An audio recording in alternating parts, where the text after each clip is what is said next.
termine chaque mois dans le rouge. Comme un peu ce stylo, tu vois.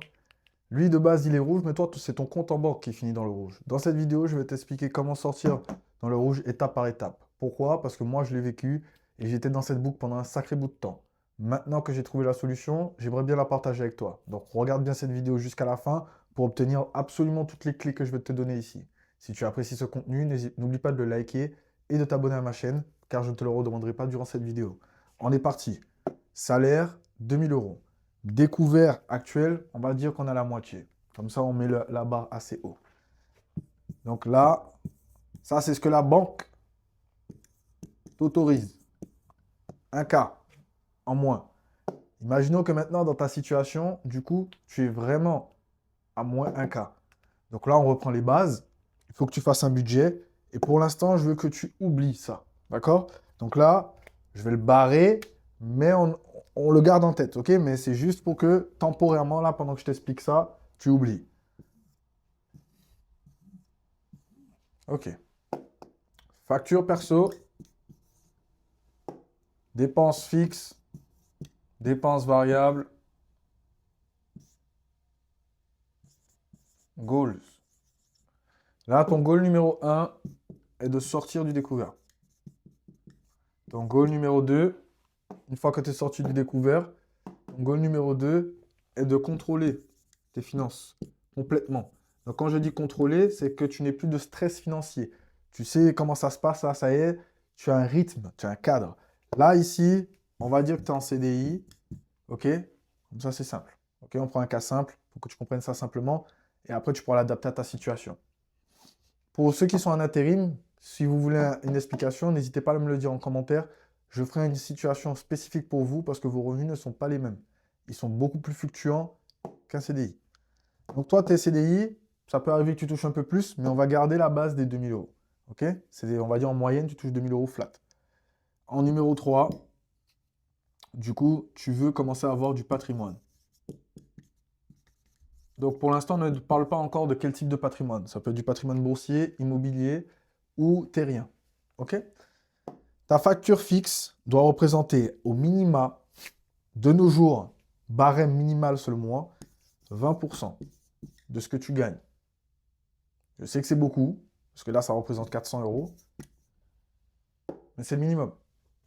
Dépenses fixes. Alors ça, c'est une personne célibataire, hein, j'ai oublié de dire. Célibataire. Après, je n'ai pas encore de demande de personnes en couple. Donc, s'il y a des gens là qui me regardent, qui sont en couple et qui veulent faire, attention, c'est pas pareil si vous êtes en couple et s'il est découvert, il y en a plusieurs. En commentaire, vous me le dites, je vous fais la vidéo. Ok? Allez, 5-10 commentaires comme ça, je vous fais vraiment la vidéo là, dans les prochains jours. Donc, vous me dites. Alors, ensuite, dépenses fixes. Ici, on va dire que là, on va reprendre l'exemple de la précédente vidéo que j'ai faite. Donc, tu la retrouveras pin juste ici. C'est là où j'explique vraiment toute la stratégie pour gérer son budget sur un mois complet, de l'arrivée de ton salaire jusqu'à la fin du mois. Ici, du coup, tu as tes dépenses fixes. On va dire 700 euros. Non, allez, je sais pas moi, 600 balles. Ok, 600 balles plus 400 euros, ça te fait 1K. Oh, pas de panique, tranquille, tout va bien. Dépenses variables, là, c'est la nourriture. L'essence, là, c'est ici, hein. Parce que du coup, tous les l'essence, tu le payes tous les mois. La nourriture, je le mets ici. Alors, l'essence, si ça varie trop, l'essence va aller ici. Et à ce moment-là, on le budgétise. Mais là, il est déjà budgétisé. Parce que du coup, on sait en moyenne combien on fait si on fait juste boulot, maison, travail. Tu vois. Les dépenses variables et bien sûr les sorties du week-end. Les dépenses variables, du coup, ici, on va mettre 300 euros. OK. 300 euros, allez, hop, on va mettre 400. Comme ça, on est rond. Donc là, ici, tu as 1400 euros qui sortent de tes 2000 euros. Donc ça fait qu'il te reste 600 euros. D'accord? Là, on est à 1004. Ça, c'est ce qu'il faut sur ton compte de dépenses fixes. Dépenses fixes, il te faut 1000 euros. Dépenses variables, il te faut 400 de plus. Et du coup, après, tu fais tes allocations. J'ai déjà expliqué dans d'autres vidéos. Voilà. Toi, tu veux sortir du découvert. Donc, le découvert, il est à 1000 euros. Maintenant, venons-en. Donc là, on va garder ça, hein.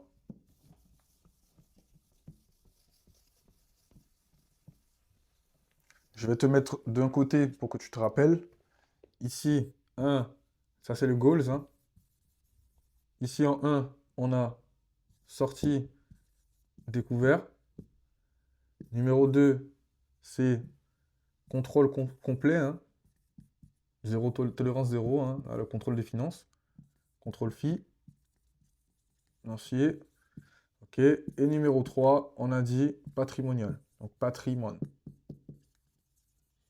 Ça n'a pas l'air fou, mais moi je trouve ça bien. C'est plutôt pas mal. T'en penses quoi? Là, donc, du coup, on a 1000 euros de découvert. Donc là, ici, on revient à ces fameux 1000 euros que nous a autorisé cette gentille banque.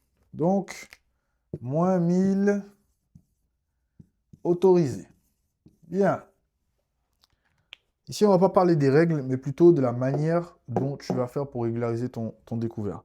La banque a un système qui existe, donc ça existe sous différents noms, mais la banque a un système qui existe qui s'appelle un plan d'appurement. Le plan d'appurement est un plan, ça coûte de l'argent, où justement, la banque en automatique à une date fixe, elle va réduire ton découvert. Et toi, du coup, ça va te forcer systématiquement à passer en dessous. D'accord?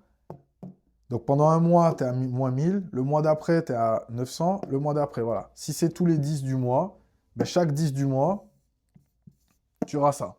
Ce que moi, je veux que tu fasses, c'est qu'au lieu de demander ça à la banque et de payer des frais, parce que du coup, ça coûte sacrément cher, selon le montant, hein. Plus ton montant est gros, plus ça coûte cher. Et ça évitera aussi que la banque te propose de faire un crédit à la place. Parce que c'est pas l'objectif. Toi, tu veux rembourser ça. Parce que de base, là, sur tout ça, là, avant de penser à autorisation, il faut savoir qu'il te reste 600 euros de reste à vivre. C'est ça qui te reste dans ta poche. 600 euros. Tu t'es pas encore amusé, mais tu as déjà mangé, tu as payé tes factures. OK? Et tu t'es déjà payé une fois. Donc là, il y a déjà 400 euros là, dans ces 2000 euros, qui sont déjà sortis, et il te reste encore 600 euros. Sur ces 600 euros, du coup, maintenant, réfléchissons. Si tu fais ça tous les mois, donc là, imaginons que toi, tu touches en fin de mois.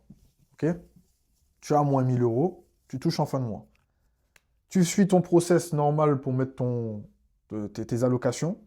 Et une fois que c'est fait, donc quand je parle d'allocation, je ne parle pas de la CAF, hein.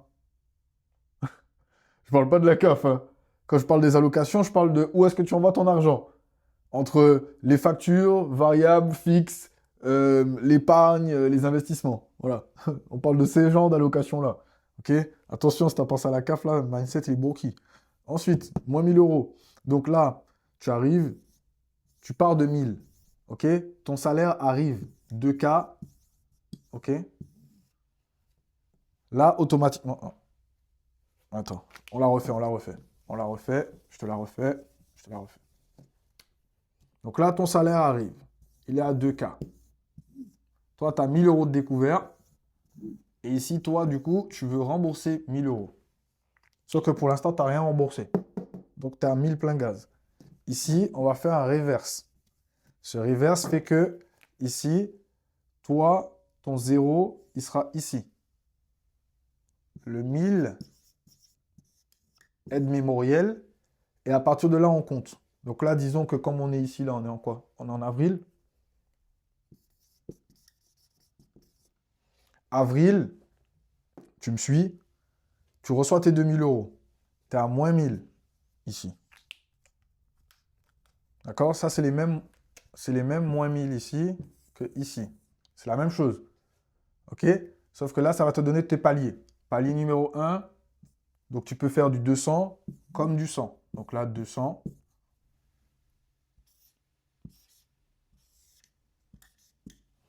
Donc ici, tu as l'option 1 et l'option 2. Cette option, celle-ci là, 5 mois. Tu rembourses tes 1000 euros de découvert. 6e mois, tu as 0. Deuxième option, plus lente. Si tu as besoin d'un peu plus de temps, il te faut 10 mois. Logique. C'est du x2.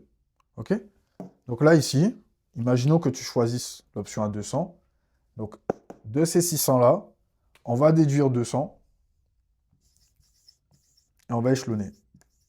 Ça veut dire que toi, en fait, à la place, ce que tu vas faire, c'est que ici, tu vas finir. Là, je le mets en vert parce que c'est là que tu rembourses. Ici, tu vas finir à moins 800.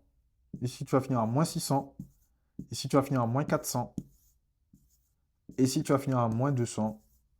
Et donc là, tu seras à zéro.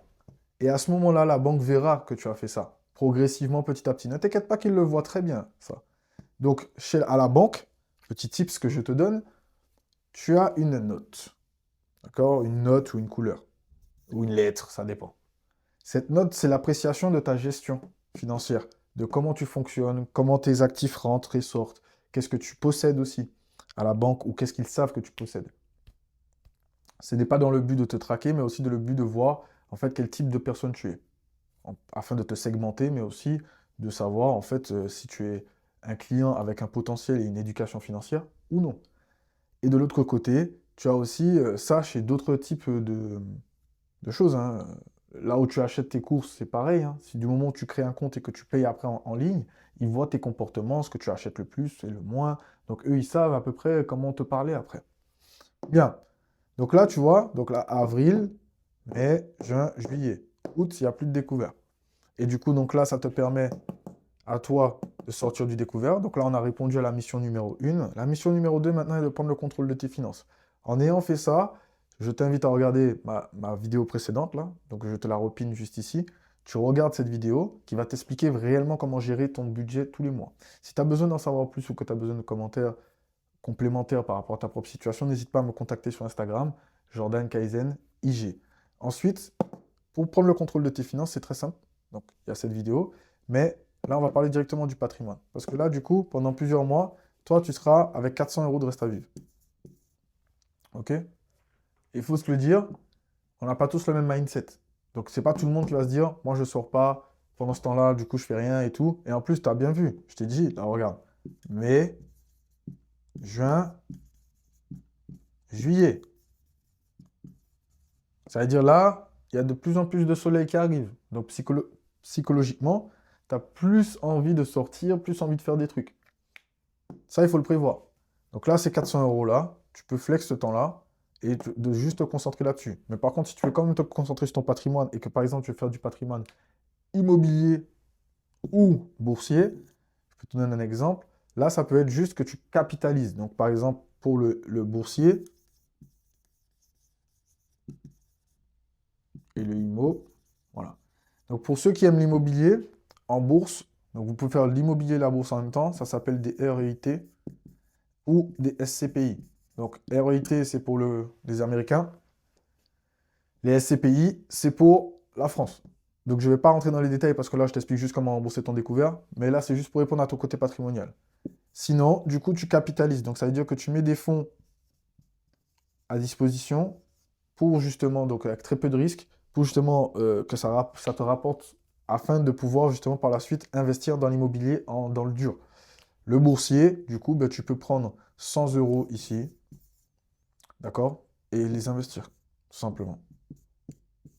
Donc j'espère que cette vidéo t'a plu. Si tu as des questions, n'hésite pas à me les poser. S'il y a des choses que tu aimerais que j'approfondisse dans ce type de format de vidéo, donc avec un tableau blanc où je te parle comme ça, n'hésite pas à me le dire en commentaire et je me ferai un plaisir de te la faire.